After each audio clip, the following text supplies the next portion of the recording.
अमेरिकेने Epstein files जाहीर केल्या आणि अवघड जग हादरलं। अमेरिकेच्या न्याय विभागाने तब्बल 3 लाख कागदपत्रे, फोटोज आणि ईमेल सार्वजनिक केले, ज्यात जगभरातील श्रीमंत, शक्तिशाली आणि प्रसिद्ध लोकांची नावे समोर आली आहेत। अँड द मोस्ट इंटरेस्टिंग म्हणजे जेफ्री एप्स्टीन हा कुख्यात व्यक्ती अल्पवयीन मुलींच्या शोषणाच्या आरोपांमुळे ओळखला जातो आणि तो अनेक मोठ्या नेत्यांशी व उद्योगपतींशी संपर्कात होता असं या फाईल्समधून दिसतं। या कागदपत्रांमध्ये Bill Clinton, Michael Jackson, Bill Gates, Donald Trump, British राजकुमार अँड्र्यू यांसारख्या दिग्गजांचे फोटोज आणि नावे समोर आली आहेत।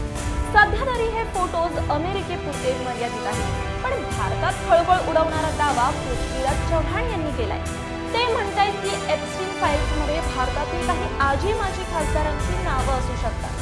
धक्कादायक बाब म्हणजे काही ईमेल्समध्ये नरेंद्र मोदी, अनिल अंबानी, हरदीप सिंग पुरी आणि दीपक चोप्रा यांचे संदर्भ आढळले आहेत आणि हे सगळं बाहेर आलं तर राजकारणाची दिशा ही पार बदलू शकते। पण आतापर्यंत कोणावरही थेट आरोप किंवा पुरावे समोर आले नाहीयेत। पण या फाईल्समध्ये भारताशी संबंधित आणखी काय धोकादायक गोष्टी बाहेर येणार हे पाहणं तितकंच महत्त्वाचं असेल। यावर तुमचं मत काय? तुम्हाला काय वाटतं या प्रकरणाबाबत? कमेंटमध्ये आम्हाला